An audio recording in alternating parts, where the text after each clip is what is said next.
Glad to have you join us on this segment of Engendered on KAFTAN TV. And if you're just joining us, you're right in time because the show is just about to begin.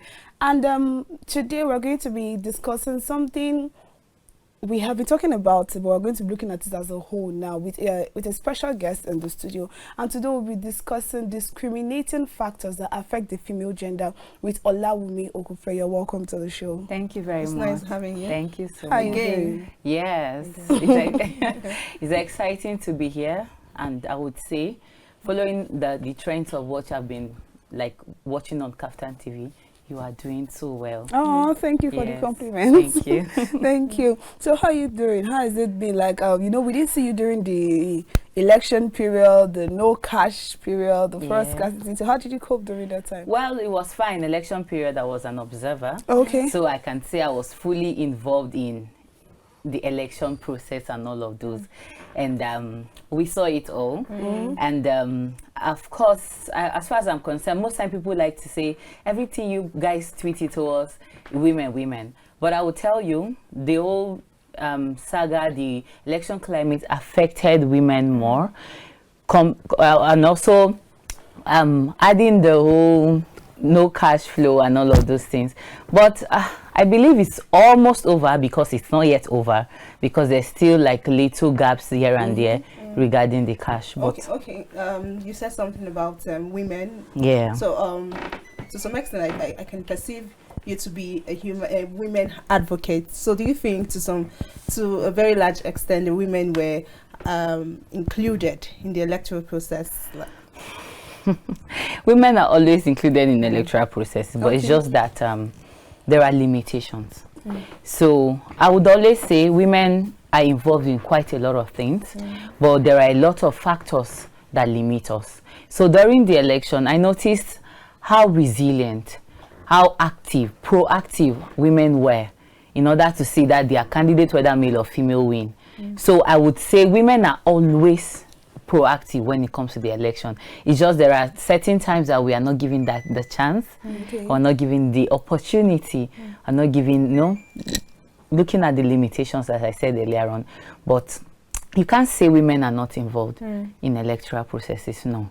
Women are actually even at the forefront. Oh, really? Yeah. Okay. I think that's an interesting one from you, because most people, they will tell you that women are not even included in it.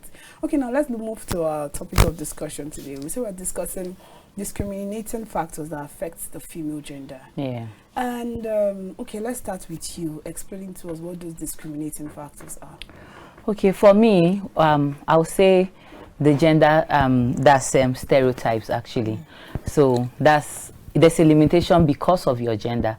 So because you are a woman, the stereotype, the gender, of course we have societal norms which were created by the society, and we have the gender roles which were also, as far as I'm concerned, they were created by the society. The stereotypes, I would give an example that we all know. You would have a male and a female in the house, and you tell the female, you should go and clean the house, or you should go and help your brother pack the plates. So because that person is a female, there's a stereotype and there's a discrimination. The last I checked, the male child has the same body features as much as the female child. He has his hands, he has his legs, except he cannot help himself. Maybe a person with disability. That's when you can now say, oh, but we grew up in a family where it is placed on a female child that you are expected to take care or manage the home. And that is enough. You don't even have to maybe spell it out to the child. It's inbuilt. Okay, so it's like an underlining factor that as the child grows up, it's like a default setting. You do not even know when you start acting the whole manager role as a female. Okay, now if I'm listening to your explanation, if I get you right, maybe if I'm to coin it in another way, gender roles has set the tune for stereotypes, yes. In the country or in the world in general. I read a book on manifesto of a feminist, and the author said something about what is good for Mr. X should be good for Mr. Z, in the sense that we shouldn't say because this, like you said now, this person is a male, he shouldn't wash the plates. This person is a female, she should wash the plates. So whatsoever that is good for the female should also be applicable to the man. So in essence, gender roles have played the role of stereotyping. Yes, a discriminating factor when it comes to the female gender.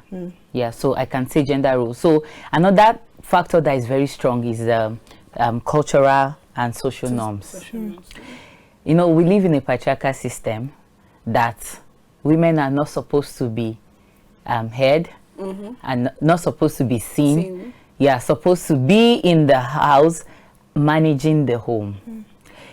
And it's been like a thing that works on the mindset. It's a mindset thing. There are a lot of women doing a lot right now, but trust me, it took that a lot of women, the boldness to tell themselves, I can do this regardless of the stereotypes, regardless of tradition, regardless of culture. It took a lot of those women that I'm talking about to say, no, I need to be heard, not just being maybe kept in the house like a trophy. And, you know, I can see the narrative is actually changing. Whether we like it or not, women are actually taking like the forefront. And it's coming with the 21st century. We can't say that in like some centuries back. In some centuries back, women do not even have the mind to say, oh, I want to run for political, what's it called, positions, for some elective or selective positions. You do not. But right now, you can see a lot of them striving, even when it comes to managerial roles, even when it comes to the big short role that they've kept only for men. No, women are actually striving. They are strengthening their capacity to get to that point. Could this be the reason why some women are, these women, which you tag the 21st century women, are tagged as rebellious in a way? Obviously, because I had someone very close said to me, and he said it to me because he felt that's it. He said a lot of career women cannot keep their home. I think I've heard that. And if you look at it, the moment you want to step into that shoe of being a career woman, the culture starts setting in. They start cautioning you. Even the women ourselves will start letting you know, are you sure your home is not important? Even your mothers will start calling your attention to it. Then you are in an organization or in a firm that is male dominated, and you want to talk, or you are striving to get to the top. The discrimination you face being in that sector is very high. It limits you. It emotionally even brings you down. There are certain statements that are being said that can probably put you in that position like, am I sure I'm even good for this? Am I sure this is where I should be? Because they start making you feel as if, oh, you shouldn't be here. This is not your place. So those are the limiting factors. There are stereotypes. There are cultural, stereotypes. There are social norms. And we're just talking about even our mothers, even our parents, even friends, even people that you expect to actually encourage you. Yes. Okay, now I was reading an article and I saw that they gave an instance to positive discrimination. Would you say there's anything like a positive discrimination? For me, as far as I'm concerned, if you look at it properly, yeah, you can actually say it, but let's stop glorifying what is not. Discrimination is discrimination. Okay, now, but you're saying that the positive discrimination comes in this aspect. If you are going to be comparing, it comes to play when we have to consider gender equity and equality. That is a positive discrimination, because considering those people that are discriminated, you then bring in equity into play rather than equality. Well, as far as I'm concerned, I always say, when you look at equality, a lot of men would always, they frown at that word equality. Yes, we agree that equity, that's fairness, in all fairness. And I am that person that is passionate about you strengthening your capacity as a woman. Don't been entitled. You know, the entitled mentality of, because I'm a woman, I need to get, exactly. No. You walk into a place to be favored. Yes, you should know. So when you get into that position, it should be because you earned it. Okay. Not because they decide to, not a pity party thing. I said because she's bring down the standard. No, nobody should bring down the standard. There are a lot of women that even when they get to that point, you know that yes, she deserves that position. So it should be like that for every time. That's the fairness we're talking about now. So a lot of men will like, why are you guys talking about equality? Okay, why can't it be equity? And the fact that they also feel discriminated upon, because you don't understand that there are some roles as well. They will say female are strongly advised to apply, or it's only a female role. And then you hear everybody say, wow, why can't a man? That is also a discrimination. And that's where intersectionality comes to play, because intersectionality helps you to differentiate, even to the last and minimal, different forms of discrimination levied on your identity. So your age, there might be discrimination on it. Your religion, of course, there's discrimination. Your gender, what's it called? Gender, of course, your gender roles, there might be discrimination. We're talking of even person with disability, your disability status, your social status, even your sexual orientation. You know, there are a lot of things, but by the time you put it into play and you get to the minimal, you get to know that there are different forms of discrimination. There are even the silent ones that we do not even know that they are discrimination. So there are a lot of different forms, and that's why I say discrimination, intersectionality plays a very strong role in breaking it to the minimal. Knowing that a person that is 18 years in the rural area and a person that is 18 years in the urban area cannot be given the same type of opportunity. You cannot just, maybe I'm trying to implement a project and I say, oh, all 18 years old, you give them that same opportunity. How do you want them to conform into each other? Someone that has been in the village for like all her life and someone that has been in the urban area. So that's you not being fair on that person that is 18 years in the rural area, and that's discrimination. Okay, so how do we create, I know we're talking about discrimination, but then we know that this is something that has is a norm already in the society, in the country, even at large. How do we begin to balance? Now, we spoke with example of a woman, when a woman sets into the part of a career, they feel like she might not be successful in her marriage. And most times we see women who go through that part not successful in their marriage. So how do we create a balance whereby I am successful in my marriage, I am successful in my career? We see men do marital roles, and as well, they also play career roles. It doesn't affect any which one of them. So that's what I'm saying. It boils down to the patriarchal system that's been, that's an African setting. Because I see no reason why, as a woman, maybe for example, you are a general, like a GM, a general manager, and a man too that's a general manager. You know it's not the same thing. Because if you want to be closing like around 11, maybe that's the same time the man closes, for example, you know it will affect your home as a woman, because it's been said that women are the ones that manage the home. And sometimes I want to like disagree, because why can't a man manage the home as well? The last I checked, the kids are ours, not the woman's own. And so the moment you start putting it in her face, like you need to come back, and because have you had a scenario where a husband and wife goes out, they go to work, and the moment they get back, the man just goes to and then the woman is running up and down kitchen, making sure that dinner is set. See, I would always advocate that yes, you should do that, because of course you are supposed to manage your home, but you do it because you're not forced to do it. Marriage is companionship, is partnership. So maybe in the process of maybe the man both of you get home at, let's say, at 6 p.m., for example, or 7 p.m., why wouldn't the man like, oh, what can I help you to do? You know, do you know the woman will thrive more, even in her career? Absolutely. Because there is a helpmeet. It's not a woman alone that is a helpmeet, please. Do you understand? One will say maybe you're trying to twist the Bible already, because the woman is said to be the yes. So at this point, so if a man is helping, you know, that's why I'm saying the culture is a very strong factor that perpetuates discrimination. But can we break out of that culture?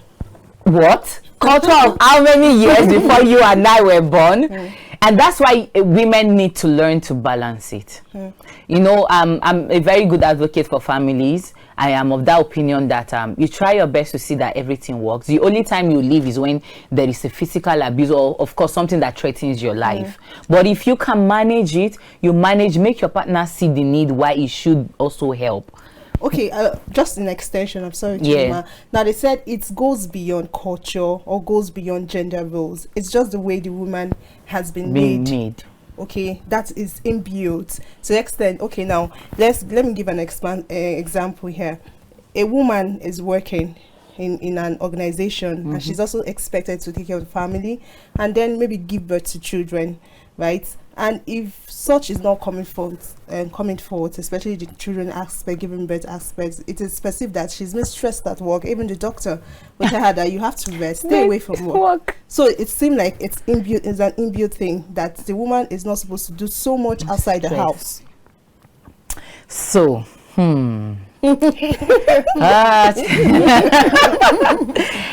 I've actually heard that thing, and that's the truth. You know, women are perceived to be very vulnerable and the weaker version. And so to say, women are supposed to be pampered, right?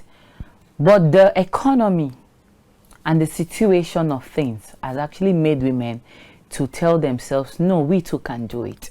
I'll give you an example. A woman might not mind to sit in the house and take care of the home and just let the man do the work. But what happens to that woman that sits in the house and then the man comes and emotionally abuses her? Don't you think she wants to wake up one day and say, okay, enough of all of these things. It's because I'm sitting in the house. That's the reason why. So let's say we have a graduate, maybe like an engineer, like a female, maybe she read a mechanical electrical engineer, and then she decides to marry and just like, okay, why not? Let me drop my profession and just take care of the home. And then all of a sudden, the man begins to abuse her, probably emotionally or even financial, economic violence. What do you think that engineer would do? She will pick up her certificate, dust it, and go and look for a job. So a lot of women, sincerely, it's not because they cannot just stay and say, why not, let's just be in the house, you know, take care of the home. There are underlying factors that are pushing women now to also want to be at that point. And for me, it's beyond trying to be equal. It's beyond trying to be equal. The economy is not smiling. Imagine if a man is earning, let's say 200,000 and you have 4 kids right now. Come on. Even just me, 200,000 is not okay. Do you understand? Like, literally. And do you know, I was talking to a colleague yesterday and I said to him, I said, one of the reasons why I see there's a lot of violence going on in the home, domestic violence, is because the man gets to a point of frustration. The economy is so hard to even frustrate you because, you know, daddy, we want to buy this. Go to your father. We want to buy that. But, you know, if the woman is also supporting, you might not really feel the heat, except something that man needs Jesus. So, and that's when you would now start seeing that the man becomes frustrated because he's working so hard, he's earning, and he doesn't have anything to show for it because he's just going back and going back. So there's a lot of frustration that also perpetuates all these things. You know, personally, when someone comes to me and asks me a question about motherhood and career, for me, I always, like, I've had a friend that wanted to get married, and because of her location, she wanted to leave her job. And I'm like, it's not going to work for me. I'm from a home where my mom left her job. She was working in police affairs. She left because they were about to transfer her to Abuja, then, and they were in Lagos. She said she wanted to get married, and she left her job, and she got married. And I saw how that made her feel at a point. No matter how much sometimes I didn't say I'll open a business for you. He tried to do some things, but she was not getting the satisfaction from it. So her mind was still, if I had followed my career, I would be somewhere else. Yeah. She sees the picture of her mates and where they are now. They kind of know how this work now, the level and stuff like that. She'll just be thinking, if I had gone to Abuja then, I knew where I would have been. And at the point where she had to stop and give birth to my brother, my sister, and I, at that point, she wasn't doing anything. So imagine having to depend, though it was not a big deal for me, because there's something about Igbo men, they like providing for their family.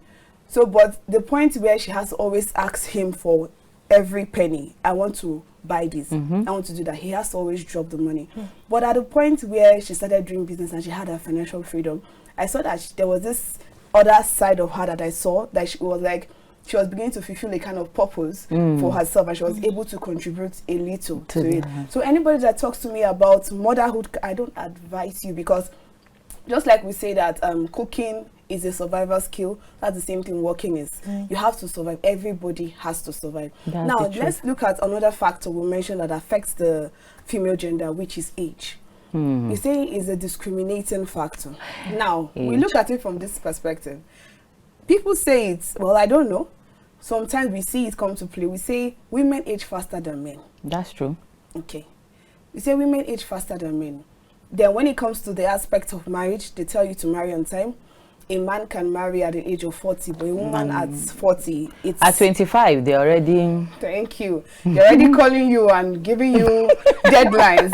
You go home. I went home to visit in January. And my auntie is like, by June, your next birthday, there should be a man. I'm like, like, we should be planning. And I'm like, there's no man in the picture to start with. So I can understand what you're saying. So they're already giving you ultimatum. Some people are dreading calling their mothers now, because the first conversation... Yeah, I know like two people. That exactly. The first conversation is, how far are you?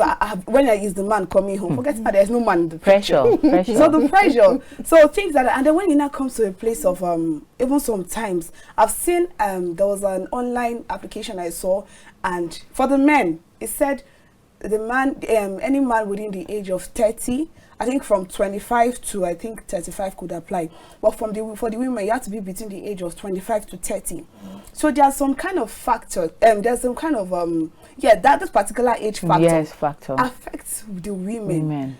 And it is more on the women, because you have a timeline for childbirth. You have a timeline for marriage. You have a timeline to finish school. That was a mistake I made, and I will tell my children.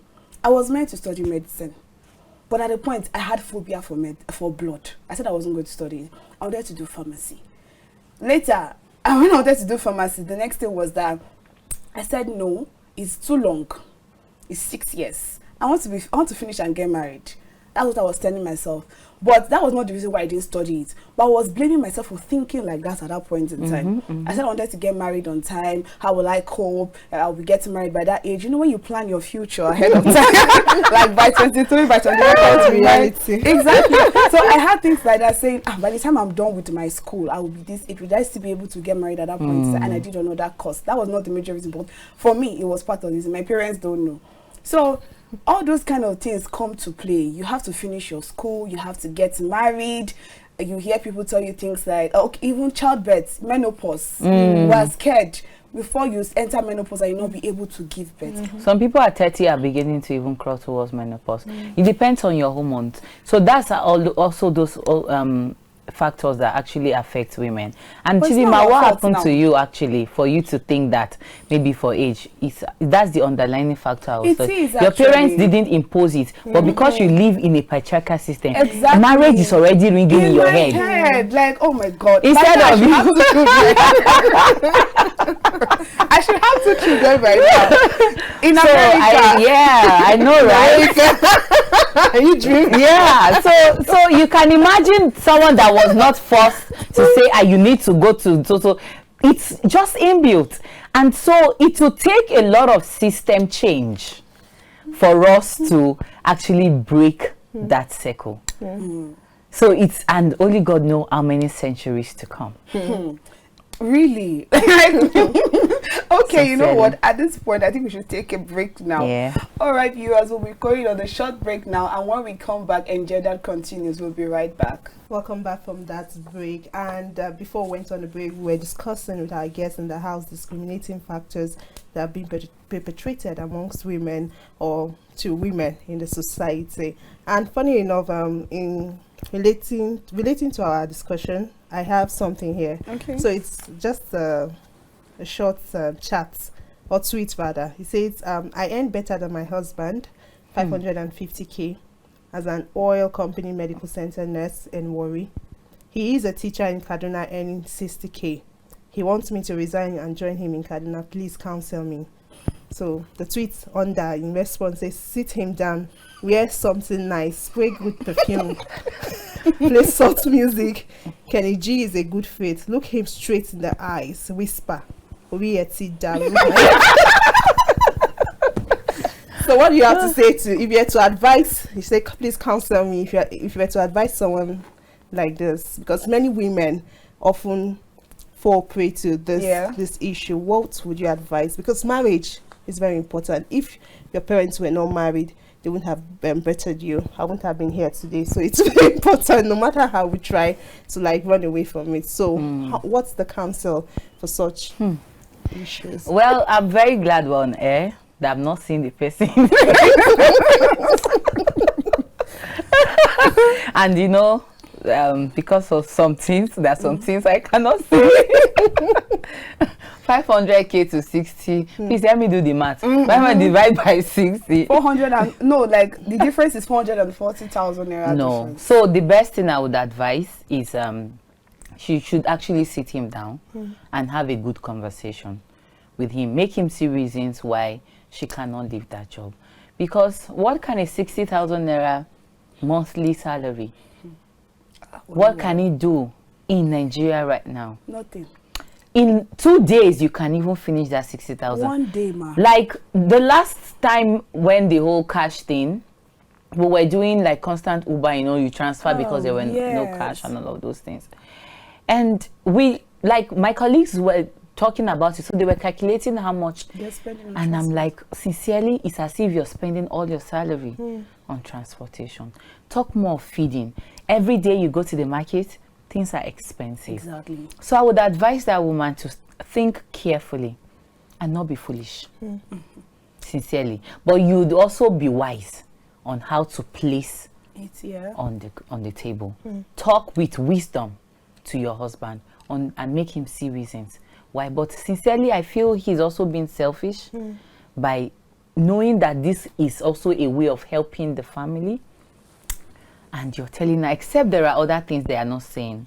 But if it's just work and she's earning that much, please, come on. The kids deserve a better life. You know, they didn't beg to be brought into this life. And you know another thing now, in relation to that, there was a particular lady that shared her experience somewhere. And she said she almost left her job because of her marriage, because of relocation. The husband told her that for them to be together, they were going to move to a particular state, and then she had to leave her job. So, as God will have it, she did not leave her job. She continued with the job.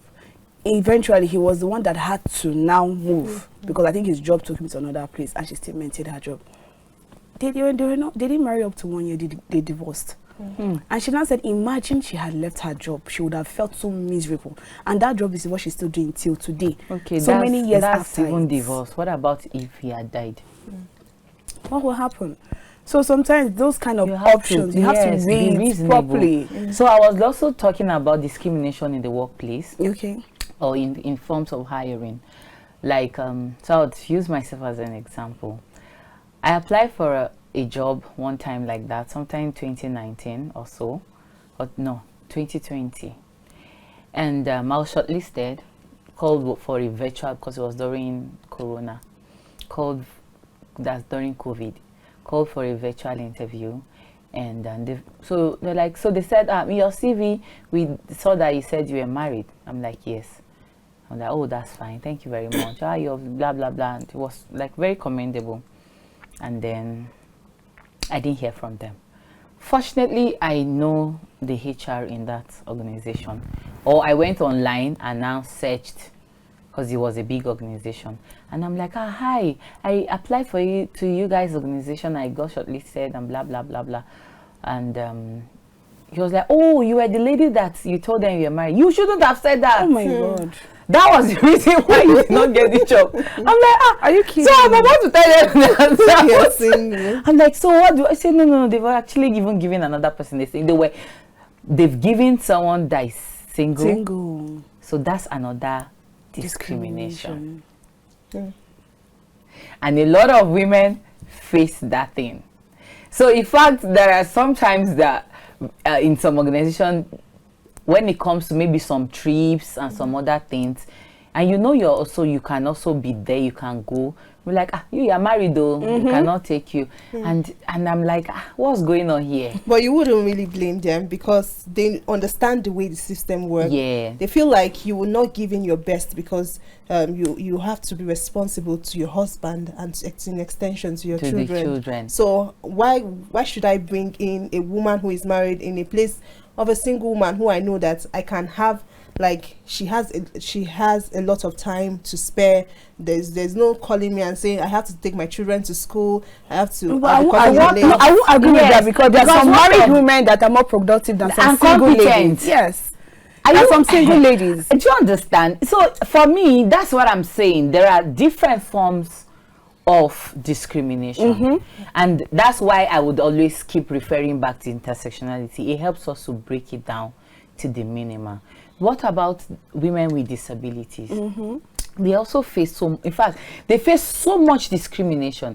Because I have a disability, I go to look for a job, and you look at me, you are not even looking at my degree. You place my disability before my person and before my ability. You place it before and tell me, oh, sorry, we cannot place it. So are you going to manage now? Are you for real? How have I been managing? So these are the things. There are a lot of things that are limiting women, and when I'm talking about women, it doesn't exclude women with disabilities, because you look at the discriminating factors, it's like spread across. There are tiny things that if you do not know that it's a discrimination, you just conform into it and agree to it. And a lot of women have actually even fallen into probably depression because of all these things. You feel like, I can do it. So, but why am I being limited? You feel as if you are not enough. You feel as if, oh, because I'm a woman. And that's why you see everybody, you just see them, they just agree to whatever they are given. There was a particular woman that I think I was seeing a movie, and she was married for about 5 years, and she refused to take in. She was taking contraceptive on purpose without her husband's knowledge. She refused to take in, and the husband was wondering what was wrong.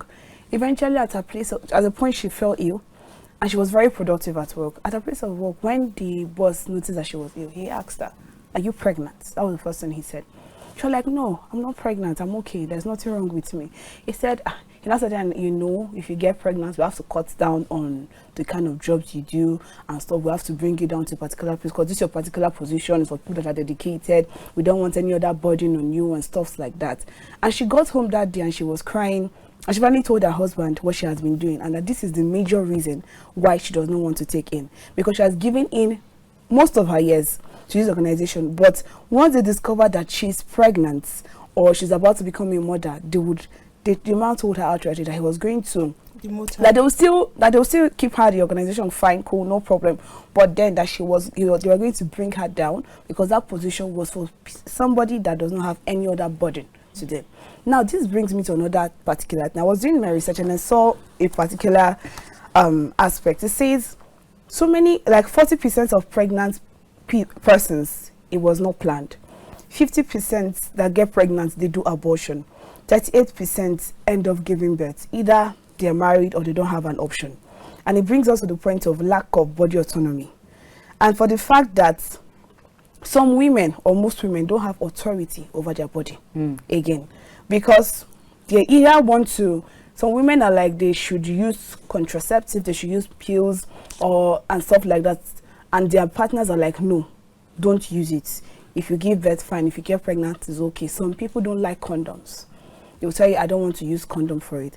And it gets to a point where some women can't even say no to their partners because the man will not want to take no for an answer. So now, how do we deal with this particular aspect? Because if we can see that out of people that get pregnant, 40% don't plan it. 50% end up doing abortion, which might be harmful to their health. And about 38% give birth to these children. And sometimes when it's not planned, it makes them financially dependent on some other person for themselves and for the lives of their children. So how do we deal with this particular thing? So like we talked earlier on about you being very truthful with your partner. Like, I feel very sorry for that woman that she had to be taking contraceptives so that she can retain her job. Like, I'm asking myself, you see, organizations as well, workplace, need to do better. Because you have someone that is very productive and is also because he's contributing to the growth of your organization. So are you not concerned about the well-being of the person? And what's the well-being? It's a holistic thing. The person's home, the person's mental health, the person's happiness. So what makes you think that if she gives birth, is going to reduce the level of productivity she brings into the organization? I understand, because when you get pregnant, the maternity leave and all of those things in developed countries. And that's why right now, with the fact that we can work virtually, you can work remotely. You can be very considerate. So, you see, that's why I don't blame some people when they say, no, I do not want my wife to work. It's not because they are probably being, maybe, like, they do not want her progress. It's because of this kind of thing. I'm sure that man would have been very upset about her taking even without, like, we're expecting to have a child and even the cause of us not having, that can even lead to a divorce, because that's a breach of trust. So, but if organizations actually do better, they are considerate and they are inclusive, I think it's not what we'll be talking about. You give the chance, you give like a safer and equitable room for someone to thrive. Not make very strict, strict rules that if you, like, I know some people, like, if you get a job, you can't get pregnant like after 2 years of working. Yeah, and I understand that's their organization, like, policy, but you cannot stop me from giving birth. Because, like, I'm asking myself, so there are times you're married, it's expected. Do you understand? So we're talking about pregnancy as well, and you're looking at what did you say? Lack of body autonomy. Like, whether you don't have a right to your body. Right to your body. We've been, like, advocating about that thing. I remember one time we were arguing about some people said, how can you say I raped my wife? because the whole spousal rape thing, a lot of women will tell you, no, I do not want to. It's not because they do not want to have that time sex, so they are even scared of getting pregnant. That's the truth. They are scared of getting pregnant, and they're like, See, men do not know what it is to go through that 9 months. You walk the path with us. Yes, there are very men that are very, like, responsible men that, they are on that journey with you. You are on that journey does not mean you are inside my body. So a lot of women dread that thing, and it still boils down on agreement. Communication. Love is not enough in marriage. The moment your communication flow is poor, that's the beginning of your problem.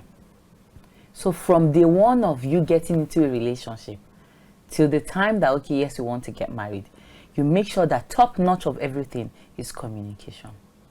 You're able to communicate to your partner, except that partner is very difficult. Some people are very difficult, actually. Communicate to your partners. And unfortunately, there are some religions actually that do not permit contraception. Yeah. But we're trying to advocate, we're trying to create more awareness for the need. So I asked somebody a question. Imagine you're a woman that giving birth 4 times through cesarean section. Please, are you about to go for the 5th time? Health implications. Are you about to go for the 6th time? Are you about to go for the 7th time? What would you do? You will go for contraceptive, family planning. But there are a lot of mortality rates because there are people that will tell you, no, I do not want my wife. As far as I'm concerned, that person is a wicked person. Because you know what it means to have gone through, like they'll use the word under the knife for like 4 to 5. Some people go as far as 5 times. I know a friend of mine that the moment she got like 4 times, the doctor told her, I don't want to see you again. Exactly. When it gets to 4, they tell the maximum is 4. So can we begin to look at that point where spouses understand that it's not because I do not want to give birth as much as I can. About my health. I'm talking about my health. And the moment you give birth, the body, the strength of that woman, it keeps diminishing. That's why you see, they'll say, better take care of yourself. As a woman, you need to learn to take care of yourself right from because it takes a lot to birth a child. You're giving your body, your soul, your water, everything. And it weakens every single thing that is in your body because it's a lot. Could this even be the reason why women age faster than men and probably die quicker than men? No, women do not die quicker than men. Age faster, Joe. Age faster. That's the truth. But well, I'm very glad right now. I was looking at some 50-year-old women that are very close to me. Yeah. Come on now. They're looking good. They're looking good. So women are already seeing the societal stigmatization of that. Thank you. So people right now are beginning to see the need to, like, from the tender, like I said earlier on, you start taking care of yourself. Those women then do not even know. I saw someone that was like the same age with like a godmother of mine, and I'm like, I don't understand. You mean these people are the same age? Like my godmother would even paint her nails. I'm like, even me, I'm not even up to. And that's because they see that, okay, I know we age faster, but we need to also do extra to take care of ourselves. See, age is not on a lot of women's side. The menopause thing is one of the things. That's why they always tell you, better go and marry. The pressure for all of those things. See, women are, I would use the word, at the receiving end of almost everything. I'm not saying men are not, but when you look at everything, you look at a lot of things that limit. So now we're talking about menstrual hygiene. That's the menstrual flow. There are people that they would literally admit them in the hospital. Yes. Because of that season, that time of their life. Your work does not give you that room to say, okay, just take time off when you're on your flow. No. If you like, be almost dying. So these are the things women are also advocating for. When it comes to our body, can you please pay attention? It's not funny, it's not easy. Is it the hormones?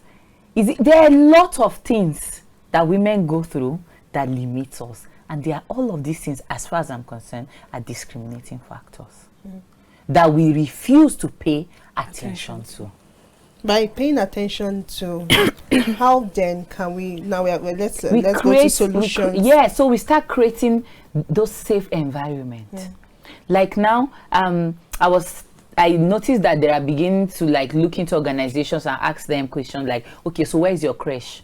You know, those kind of thing. And so that means you're beginning to put it in the heads of organizations that even if the woman has a child, it's allowed for her to bring her baby to work. While they put the baby in the creche. In the building of. My cousin has a 8-month-old baby, and I'm like, so what do you do? So no, that the office created a place, because I saw the video and there were a lot of babies in the. I'm like, I don't understand. Why are there babies? So like, no, that their office actually has a creche. It's just, so she showed me in the video that at that door, and I felt good.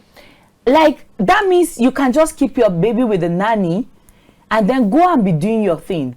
Break time, you quickly drop and check on your child. Baby. Please tell me if that woman will not be productive.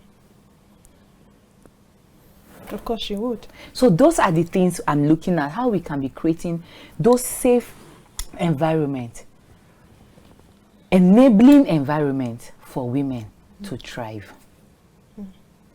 Is very, very important. We need to start taking into cognizance those things that can enable women to thrive and break that discrimination. It cannot be extremely eradicated because there are stronger factors that wage so much power, and those ones are even very silent. You don't see them everywhere. Like, it's a mindset thing. Chidinma just said something and she wanted to marry. Nobody was even forcing or pressure now. Exactly. She was making a decision by herself. Mindset. Thank you so much. It's always an interesting session with you, but Gerard is telling us to round up right now. That's all we can take on today's episode of Engendered on KAFTAN TV. Do well to join us next time for an interesting episode. I remain Chidinma Ufomadu. And I am Victoria Agbi. Do have a wonderful evening. Bye. Thank you. Bye.